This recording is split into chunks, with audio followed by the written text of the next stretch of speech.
semuanya. Om Swastiastu, Namo Buddhaya, salam kebajikan, salam. Alhamdulillah, wa syukurillah, wala haula wala quwata illa billahil azim. Hari ini alhamdulillah teman-teman dan rekan-rekan bisa menyempatkan diri untuk hadir di tempat yang penuh dengan berkah ini. Saya sangat berterima kasih sekali dan puji syukur atas kehadiran Allah Subhanahu wa taala, karena hari ini kita masih diberikan kesehatan dan kenikmatan. Dan tak lupa pula junjungan kita Nabi Allah SAW, Nabi terakhir, Nabi junjungan kita, Nabi panutan kita, Nabi yang membawa kita ke alam yang terang benderang seperti sekarang ini, dari alam yang penuh dengan kegelapan.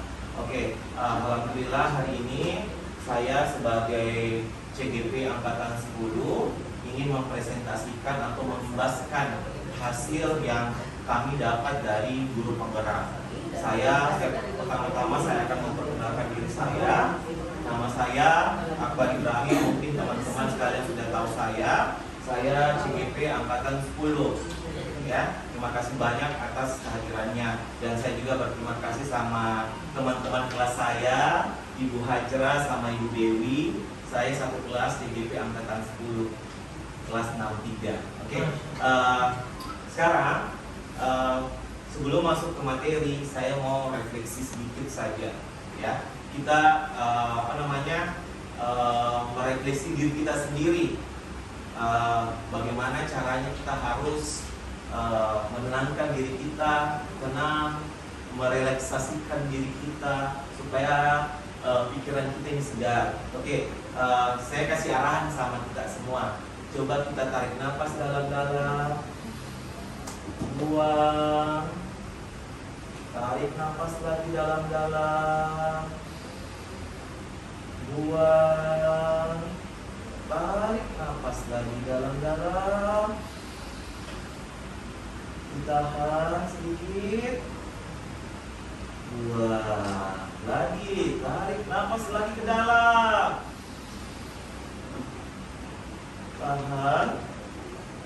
10, 9, 8, 7, 5, 4, 3, 2, 1, 2.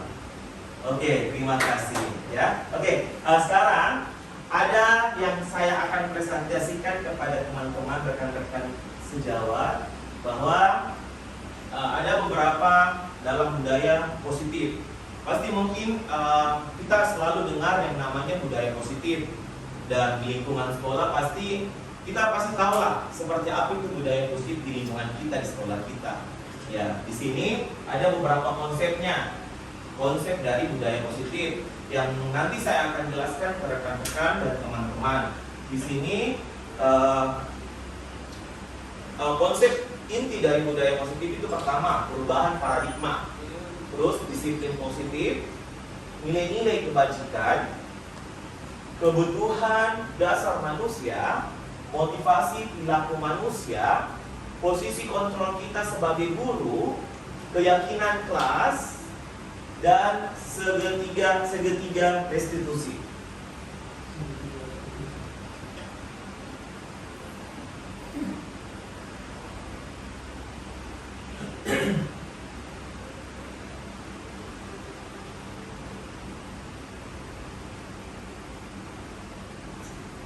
Oke, ini ya, bisa dilihat ya, budaya positif kita yang biasa ada dan mungkin itu ada di lingkungan kita, di sekolah kita masing-masing. Pertama, perubahan paradigma. Oke, di sini saya akan jelaskan bagaimana nanti kita bisa menularkan atau memberikan pemahaman-pemahaman sama kita, miskonsepsi kita sama-sama sebagai guru, ya. Oke.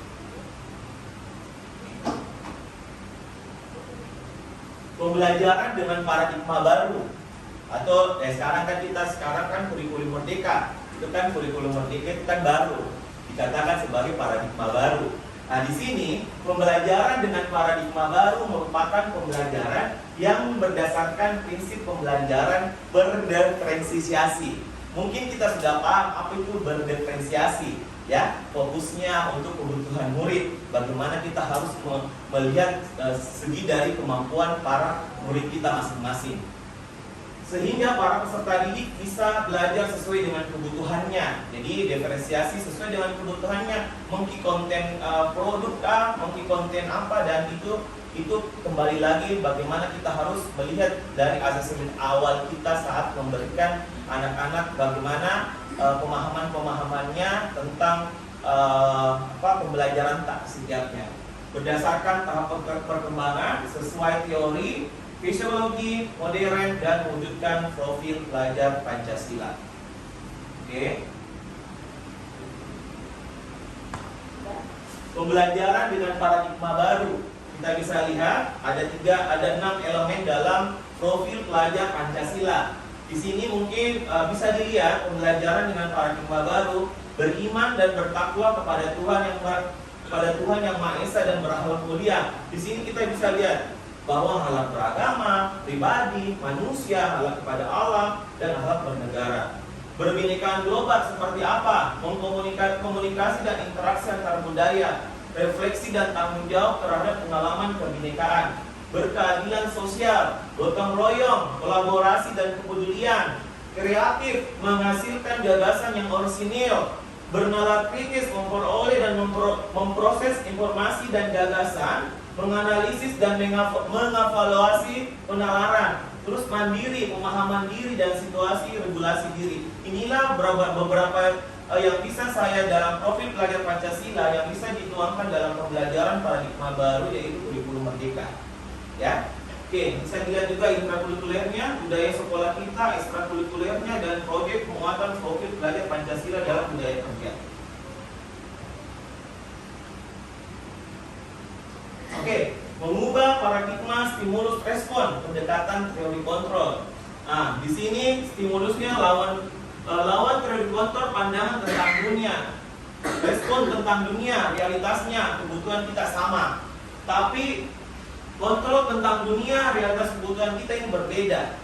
Ya, terus semua orang melihat hal yang sama. Mungkin orang kita melihat kita hal yang sama, tapi di dalam anggapan kita di dunia itu setiap orang memiliki gambaran-gambaran yang berbeda. Terus kita mencoba mengubah orang agar berpandangan sama dengan kita. Biasanya kita berpikiran seperti itu. Pandangan kita sama, tapi sesuai dengan teori kontrol dunianya, kita berusaha memahami bagaimana pandangan orang lain tentang dunia. Terus lihat, perilaku buruk dilihat sebagai suatu kesalahan. Perilaku buruk dilihat sebagai suatu kesalahan. Tapi dalam teori kontrol tentang dunia, semua perilaku memiliki tujuan. Terus saya bisa mengontrol orang lain. Dalam diri kita, saya bisa mengontrol orang lain, tapi Anda tidak bisa mengontrol orang lain. Itu berbanding terbalik dengan sesuai dengan kenyataan kita. Terus pemaksaan ada pada saat kita wujukan. Pemaksaan ada pada saat wujukan. Kolaborasi dan konsensus menciptakan pilihan-pilihan yang baru. Terus model berpikir menang kalah, model berpikir menang-menang. Itu yang ada di dalam stimulus kita, di dalam kontrol diri kita. Selalu kita banding, maksudnya selalu kita melihat pandangan-pandangan diri kita, tapi kita tidak melihat pandangan tentang dunia kita di depan kita. Oke, terus lanjut.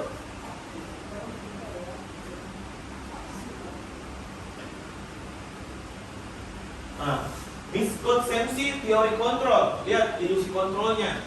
Guru dapat mengontrol guru. Jadi kita berpikirnya kita ini sebagai guru bisa kontrol murid tak, tapi kenyataannya tidak. Guru itu mempunyai hak untuk memilih. Coba kita lihat ilusi kontrolnya dengan kenyataannya. Kita ini sebagai murid, jadi kita di sini sebagai guru. Tapi kenyataannya ini guru, ini kenyataannya sebagai murid. Ini saya bilang, semua wujudan penguatan positif, efektif dan bermanfaat. Sedangkan di sini murid mempunyai hak menolak wujudan kita. Kita tidak bisa paksakan anak-anak. Seperti itu. Terus kritik dan membuat orang merasa bersalah. Tapi kenyataannya menyalahkan murid dan membuat kritik tidak. Kritik tidak menguatkan tetapi melemahkan. Kadang kita seperti itu kalau kita sebagai guru. Kadang kita selalu bilang, kamu ini anak-anak tidak beres-beres cara pekerjaan tugasmu. Tapi ini kenyataannya yang memang kita hadapi setiap kita menghadapi yang namanya peserta didik atau murid. Terus orang dewasa mempunyai hak untuk memaksa. Kenyataannya perilaku memaksa tidak akan efektif pada jangka waktu yang lama. Murid dapat memberontak sewaktu-waktu. Ini yang menjadi ilusi kontrol kita di dalam kita sebagai seorang guru. Tapi kenyataannya tidak seperti itu terhadap murid. Jadi inilah salah satu miskonsepsi tentang teori kontrol di dalam diri kita sebagai pendidik dan sebagai murid. Oke, lanjut. Ini yang saya bisa jelaskan. Di sini ada, mungkin kalau bisa kita lihat disiplin. Disiplin itu berarti kalau kita bisa mendengarnya di dalam benak kita itu segala sesuatu peraturan atau tata tertib atau kepatuhan pada peraturan. Dan biasanya itu berpikirnya kita itu disiplin itu adalah suatu hukuman atau konsekuensi yang harus kita berikan kepada anak, seperti itu. Jadi kalau bisa kita lihat di sini, makna kata disiplin dimaknai menjadi suatu yang dilakukan seseorang pada orang lain untuk mendapatkan kepatuhan. Kita cenderung menghubungkan kata disiplin dan ketidaknyamanan. Ya, biasanya seperti itu. Disiplin itu biasa kita harus disiplin. Kita tidak merasa nyaman karena ada peraturan di situ. Ya, di situ. Nah, ada Bapak Ki Hajar Dewantara mengatakan, di mana ada kemerdekaan, disitulah harus ada disiplin yang kuat. Sungguh pun disiplin itu bersifat self-disiplin, yaitu kita sendiri mewajibkan kita sekeras-kerasnya, tetapi untuk sama saja. Sebab jikalau kita tidak cakap melakukan self-disiplin, kita tidak bisa kita tidak cakap dalam diri kita untuk berdisiplin, wajiblah penguasa lain mendisiplin dari kita. Dan peraturan demikian itulah harus ada di dalam suasana yang merdeka. Jadi kalau kita merasa diri kita tidak mengontrol kedisiplinan kita di dalam sekolah ini, kan ada yang namanya penguasa. Makanya ada peraturan tata tertib disiplin di sekolah yang harus memang kita patuhi, walaupun di dalam diri kita ini merasa diri kita tidak disiplin. Oke, lanjut.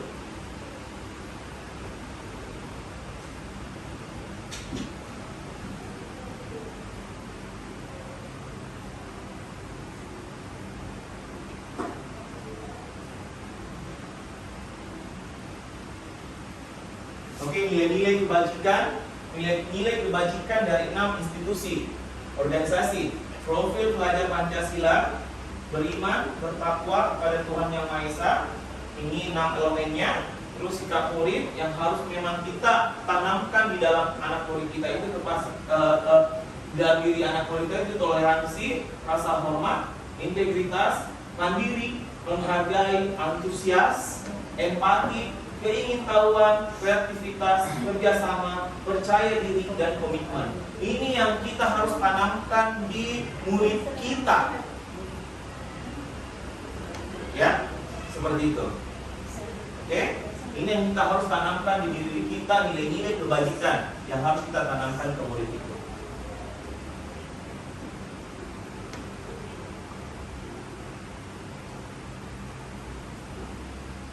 Nah, lihat lagi nilai-nilai kebajikan.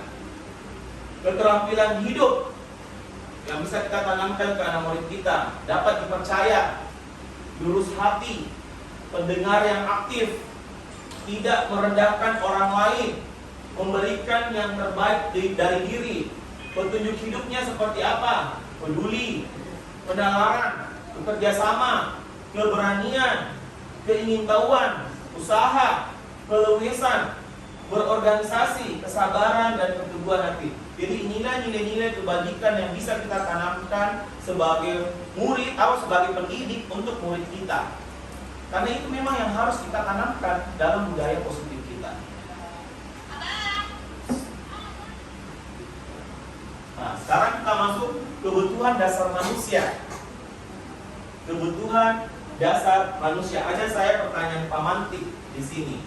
Saya memberikan pertanyaan Pak Mantik, Bu Ambar, guru wali kelas 2, ini SD ya, saya sudah ambil SMA. Beberapa anak kelas telat datang pada dan memerlukan doni, seringkali meminta bekal makan siang mereka dengan paksa. Jika Anda menghadapi situasi seperti Bu Ambar, apa yang akan dilakukan? Apa yang Anda lakukan menurut Anda?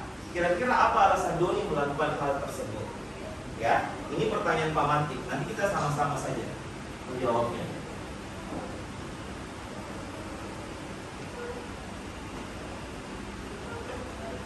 Kebutuhan dasar manusia: penguasaan, kasih sayang dan rasa terima kasih, bertahan hidup, kesenangan, dan kebebasan. Inilah kebutuhan dasar kita sebagai manusia.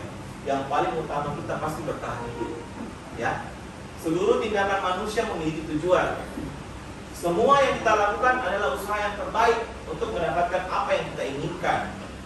Ketika kita mendapatkan apa yang kita inginkan, sebetulnya saat itu kita memenuhi satu atau lebih dari kebutuhan dasar kita, yaitu kebutuhan kita untuk hidup.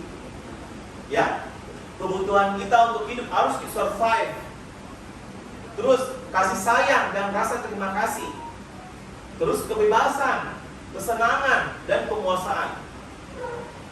Jadi ketika seorang murid melakukan perbuatan-perbuatan yang bertentangan dengan nilai-nilai kebajikan atau melanggar peraturan, hal itu sebenarnya dikarenakan mereka gagal memenuhi kebutuhan dasar mereka.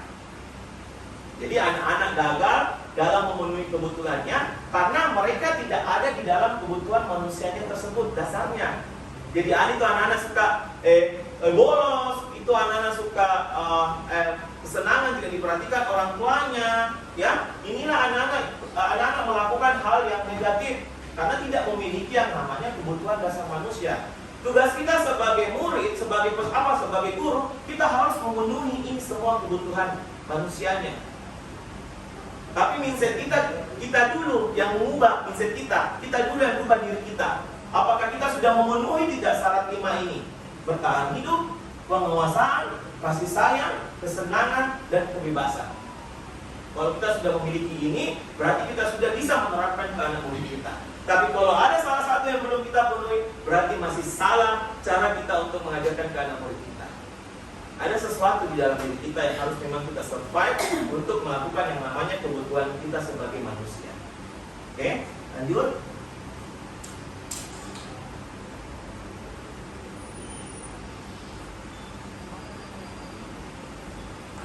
Motivasi perilaku manusia. Pertama, untuk menghindari ketidaknyamanan atau hukuman. Nah, perilakunya ini manusia mungkin bukan hanya kita, tapi murid juga kita yang kita hadapi di lingkungannya, ya. Tingkat terendah dari motivasi perilaku manusia. Biasanya orang yang memotivasi perilakunya untuk menghindari hukuman atau ketidaknyamanan akan bertanya, apa yang akan terjadi apabila saya tidak melakukannya? Sebenarnya mereka sedang menghindari permasalahan yang muncul dan berpengaruh pada mereka secara fisik dan psikologis. Ya, jadi untuk menghindari ketidaknyamanan atau hukumannya, biasanya mereka itu ada permasalahan-permasalahan yang muncul di dalam dirinya dari segi fisiknya atau psikologisnya. Bukan hanya kita ya, sebagai seorang pengajar, tapi sebagai pendidik, sebagai murid juga pasti akan mengalami seperti ini karena kita sama-sama manusia. Ya, terus untuk mendapatkan imbalan dan penghargaan dari orang lain, ini yang biasa kita lakukan. Biasanya bilang yang sudah selesai akan mendapatkan silver queen. Biasanya kita lakukan seperti itu. Yang ranking 1 biasanya kita kasih orang tua dapat sepeda. Tapi kenyataannya kita bisa lihat satu tingkat di atas motivasi pertama, di sini orang berperilaku untuk mendapatkan imbalan atau penghargaan dari orang lain. Orang dengan motivasi ini akan bertanya, apa yang akan saya dapatkan apabila saya melakukannya? Kira-kira apa imbalan yang bisa saya lakukan? Apa saya membantu? Apa kira-kira imbalan yang kamu kasih ke saya? Nah, mereka melakukan sebuah tindakan untuk mendapatkan pujian dari orang lain. Menurut mereka penting dan mereka letakkan dalam dunia berkualitas mereka. Mereka juga melakukan sesuatu untuk mendapatkan hadiah, pengakuan, atau imbalan. Motivasi ini juga biasanya bersifat eksternal di dalam diri kita atau di lingkungan kita sendiri. Ya, lingkupnya di dalam lingkupnya. Terus yang ketiga, untuk menjadi orang yang mereka inginkan, menghargai diri dan menilai-nilai mereka yang percaya. Di sini biasanya mereka melakukannya dan mereka yakini apa yang mereka yakini. Oke, kita bisa lihat.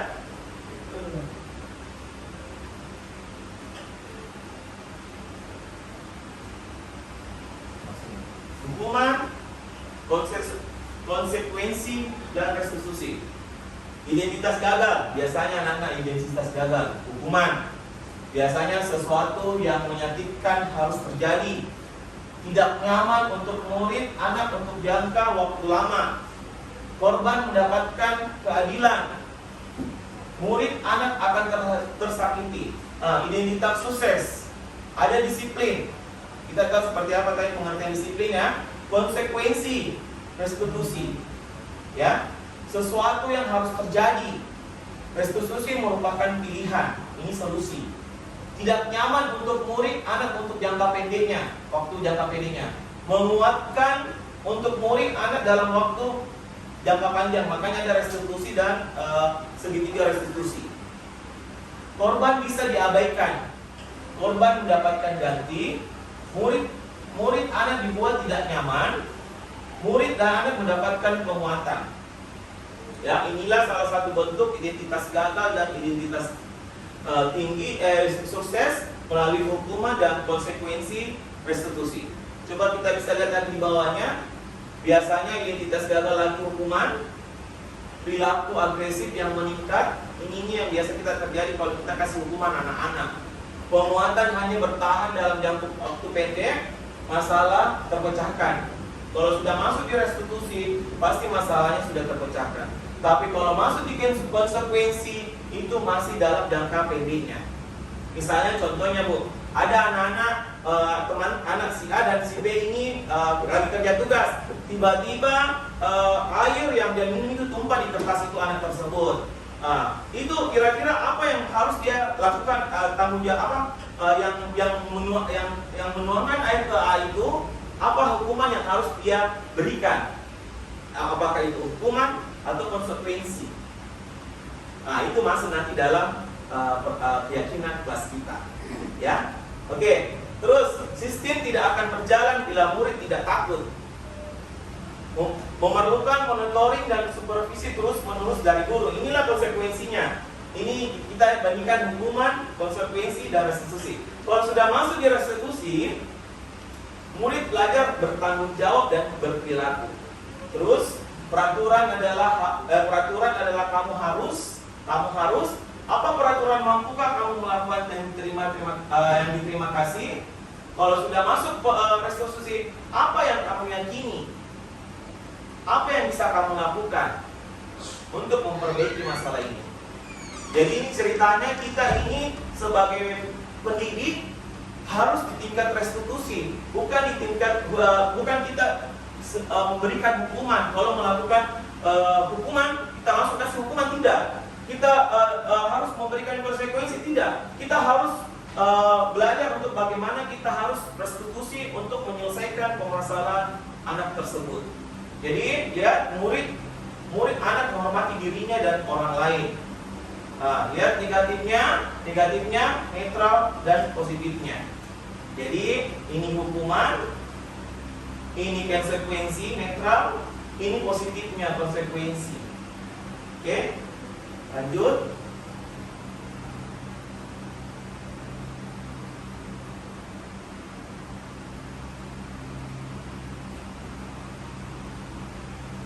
Ya, konsekuensi. Kita bisa lihat hukuman, dampak murid. Kalau hukuman kita berikan hukuman, dampak pada murid marah, merasa bersalah, rendah diri, mengasihkan diri, itu hukuman. Kalau konsekuensi, kehilangan haknya, waktu jeda seorang diri, penahanan. Tapi kalau sudah masuk restitusi, murid, anak tidak kehilangan waktu, namun bersemangat untuk memperbaiki diri. Nah, coba kita bisa bandingkan dengan hukuman, konsekuensi, dan restitusi. Tiba-tiba tidak diharapkan atau sangat melukai. Sudah diketahui masuk akal ini ceritanya. Terus restitusinya berupa undangan untuk mengadakan restitusi. Dipanggil yang berbicara dengan bagus, bukan langsung pak. itu salah, itu namanya hukuman. Itu akan menjadi dampak marah dan itu akan menjadi dendam.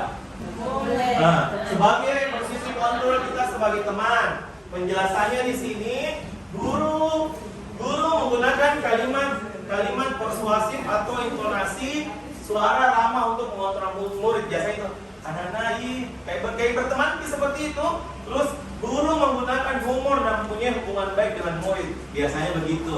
Lagi mana jelasin dulu nah. Lihat ini kata-katanya. Ayo belajarlah dari Bapak. Itu bagus kata-kata yang kita keluarkan. Terus ya sudahlah kalau tidak apa-apa. Kalau sudah kali ini tidak apa-apa, Ibu maafkan dan bantu bereskannya. Ini sebagai teman. Kita sebagai teman. Lanjut.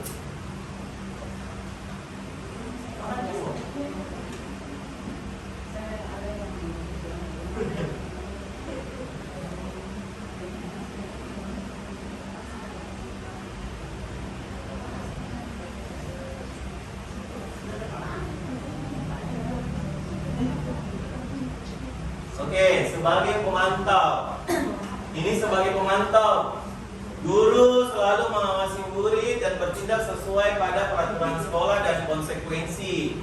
Biasanya kata-kata ini peraturan apa? Apa yang telah kamu lakukan? Konsekuensi apa? Apa ya yang akan saya berikan ke kamu? Itu sebagai pemantau.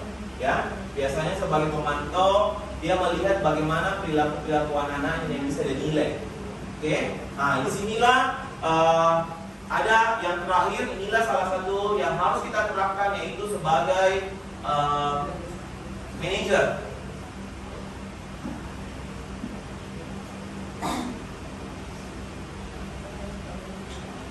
Ini dia, ini kita sebagai guru posisi kontrol yang paling tertinggi yang harus kita terapkan di lingkungan kita, di sekolah kita, budaya positif kita di sekolah adalah sebagai manajer. Ya, guru mendukung murid untuk menemukan solusi atau permasalahannya sendiri. Yang saya katakan tadi, jangan langsung menghukum anak-anak. Cari solusinya dulu baik-baik. Suruh itu anak-anak bertanggung jawab apa yang mereka lakukan. Itu solusinya dulu. Terus guru mempersilahkan murid mempertanggungjawabkan perilakunya. Makanya apa yang dilakukan murid tersebut jangan langsung kasih hukuman, jangan langsung kasih konsekuensi. Cari bagaimana dia harus menemukan tanggung jawabnya apabila mereka melakukan yang namanya kesalahan. Kira-kira apa kesalahan yang kamu lakukan? Itu kan bisa kita lakukan. Nah, kamu kan sudah tahu ada keyakinan kelas yang kita sudah sepakati. Kira-kira bagaimana cara menyelesaikannya? Itu yang bisa kita lakukan sebagai manajer. Terus, guru mendukung murid untuk merdeka, mandiri, dan bertanggung jawab. Ini harus dalam kita lakukan sebagai manajer kita sebagai guru. Terus yang keempat, menggunakan restitusi untuk mengajar murid menganalisis keadaan untuk memperbaiki kesalahannya. Jadi kalau ada profesor dia dulu analisis itu permasalahannya. Kira-kira apa yang saya bisa lakukan, apa yang saya harus selesaikan dengan permasalahan ini. Nah, seperti ini biasa kita ucapkan kata-kata, seperti ini. Apa yang kita yakini? Apa yang kita yakini melakukan perbuatan itu? Terus yang kedua, apa rencana kamu untuk memperbaiki itu? Apa rencana kamu untuk memperbaiki apa yang kita sudah lakukan? Dan inilah 5 posisi kontrol ya yang memang betul-betul ada di lingkungan sekolah kita. Inilah salah satu apa yang saya bisa jelaskan dalam budaya positif kita. Untuk menerapkan yang namanya posisi kontrol, kita harus sebagai manajer, bukan sebagai penghukum, bukan sebagai pembuat rasa bersalah, bukan sebagai teman. Yang kita harus posisikan diri kita sebagai guru adalah sebagai manajer. Oke, lanjut. Oke.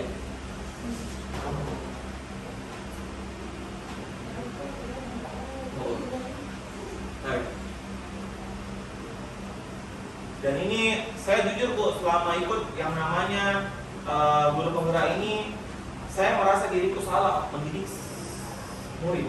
Saya sangat merasa bersalah mendidik murid apa yang sudah saya lakukan.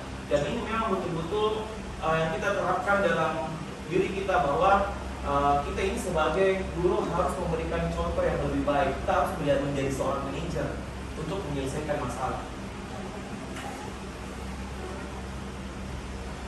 Sedikit lagi ya Bu. Keyakinan kelas. Keyakinan, mengapa keyakinan kelas? Mengapa tidak peraturan kelas? Kadang ini salah miskonsepsi sebenarnya. Apa sih sebenarnya keyakinan kelas? Apa sih sebenarnya peraturan kelas? Ini yang menjadi pemahaman-pemahaman bahwa sama aja beda itu peraturan kelas dengan keyakinan kelas. Tapi menurut saya itu berbeda. Iya, berbeda. Kalau keyakinan kelas antara kita dengan murid itu membuat keyakinan kelas saat proses pembelajaran. Tapi kalau dalam peraturan kelas itu dalam kelasnya, lingkupnya, berarti mencakup di lingkungannya sama wali kelasnya. Bisa saja juga dalam lingkup sekolah, seperti itu peraturan. Kalau keyakinan kelas antara kita dengan murid. Lanjut.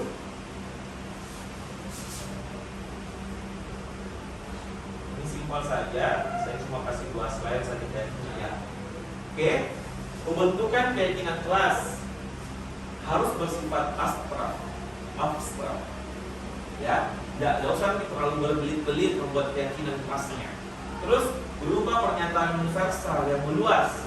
Misalnya langsung mikir saja, jangan buang tempat sampah, jangan buang sampah sembarang tempat. Dia mikir, langsung mikir, kasih universalkan, buang sampah pada tempatnya. Seperti itu.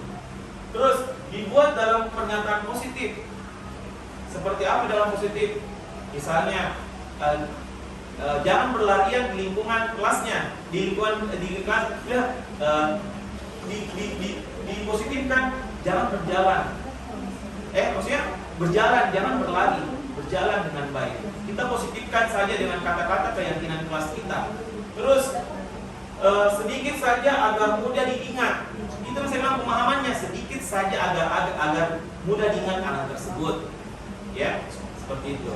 Misalnya saya izin pada saat membuang izin pada saat mau buang air kecil.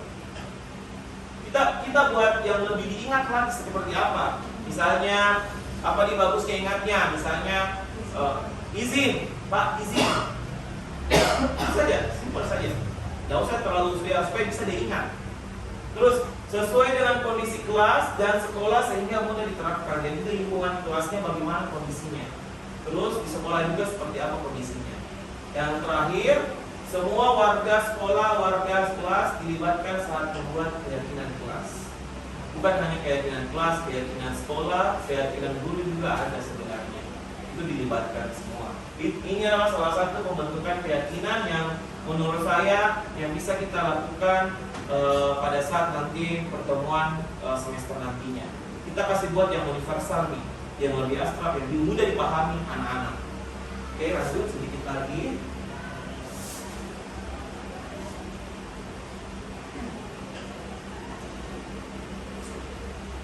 Segitiga restitusi. Nah, ini segitiga restitusi yang biasa Pak Asa bilang ada itu harus kita pelajari yang namanya segitiga restitusi. Suatu proses dialog yang dijalankan oleh guru agar dapat menghasilkan murid yang mandiri dan bertanggung jawab. Kita lihat segitiga restitusi. Pertama, menstabilkan identitas. Kedua, validasi tindakan yang salah. Ketiga, menanyakan keyakinan. Nanti saya akan tampilkan videonya seperti apa yang bisa kita lakukan yang namanya segitiga restitusi. Kita lihat, menstabilkan identitas. Setiap orang pasti pernah melakukan kesalahan. Jadi kalau ada anak-anak melakukan kesalahan, kita panggil. Ayo cerita kronologi kamu. Apa yang terjadi? Apa kesalahan yang kamu lakukan?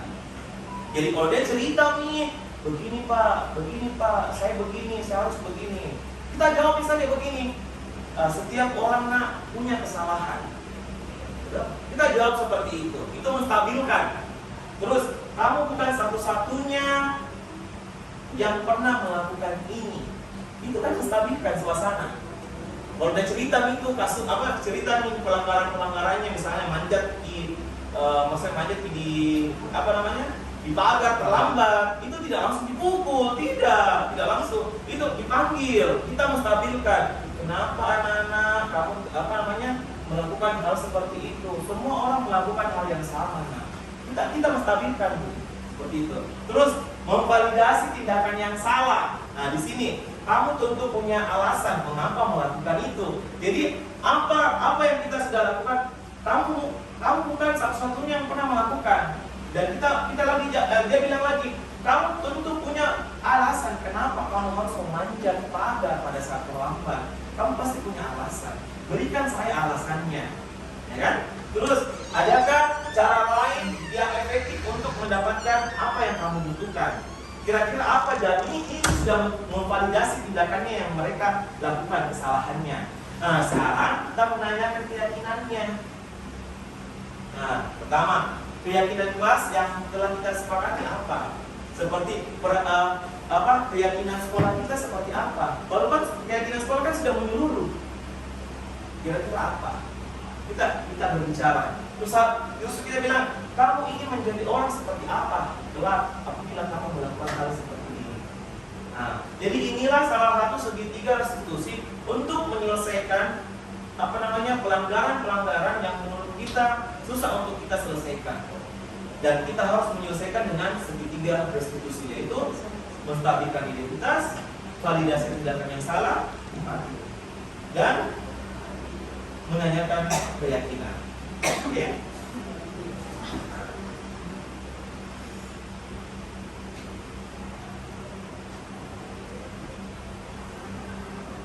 Ya, kita langsung ke contohnya. Contohnya menstabilkan identitas. Kata-katanya, berbuat salah itu tidak apa-apa. Tidak ada manusia yang sempurna. Kita ini ada yang anak kena hukuman kasihan. Saya juga pernah melakukan kesalahan seperti itu. Kita bisa menyelesaikan ini.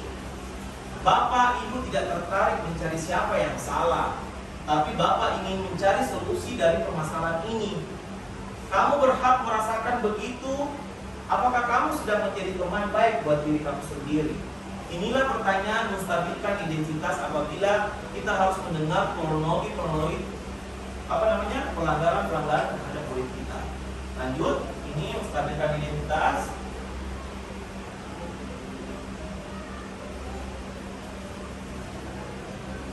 Nah, ini validasi tindakan, menghakimi. Padahal kamu bisa melakukan hal yang lebih buruk dari ini ya. Kamu pasti punya alasan mengapa melakukan hal itu. Kamu patut bangga pada dirimu sendiri karena kamu telah melindungi sesuatu yang penting buatmu. Kamu boleh mempertahankan sikap itu, tapi kamu harus menambahkan sikap yang baru. Ini validasi tindakan yang salah.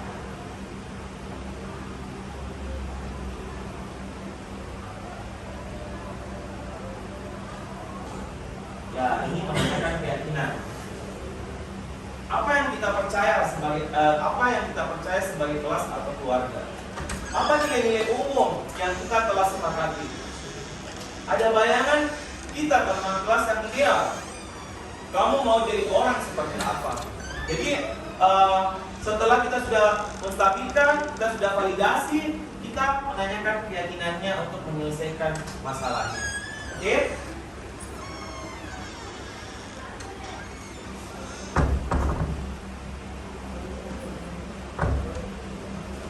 Penutup. Oke, ini akhirnya ya. Saya di sini dalam penerapan program saya sebagai CGP ya, angkatan 10 diseminasi budaya positif.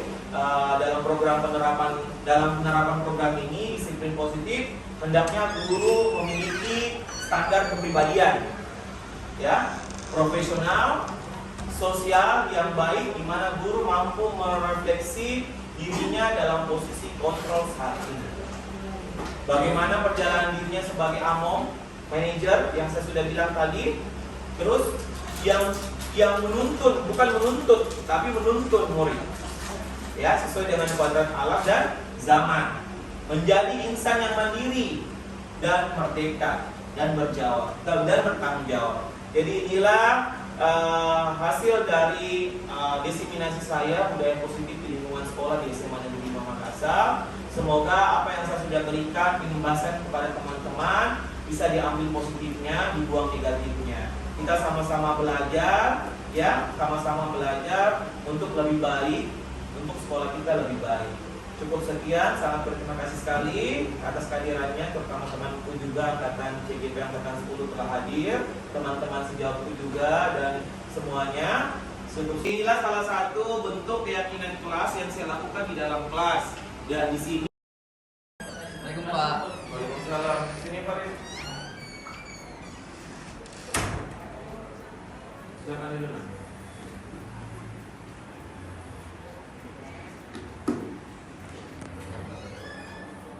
Farid, saya dapat laporan bahwa kemarin kamu membolos saat Bapak sedang rapat. Apa itu benar? Benar Pak. Lalu kalian pergi kemana pada saat Bapak tidak ada di dalam? Saya ke kantin Pak sama teman saya. Baik Farid, Ya, setiap orang pasti pernah melakukan kesalahan. Coba kamu pikirkan, pergi ke kantin saat jam pelajaran manfaatnya apa? jelas tidak Pak. Lalu membolos yang kamu lakukan kemarin itu benar apa? Benar atau salah? Salah Pak, karena bagaimanapun itu lagi masa jam pelajaran Pak.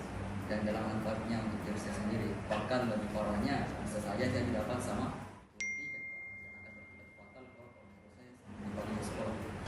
Kenapa kamu bolos? betul Pak, saat itu saya memang agak kurang tertarik sama pelajaran itu Pak. Jadi saya agak merasa bosan di kelas. Kebetulan teman juga mengajak saya ke kantin. Jadi tidak mau saya ikut juga Pak kesel. Sekarang kamu sudah sadar. Salah Pak. Apakah masih akan membolos lagi?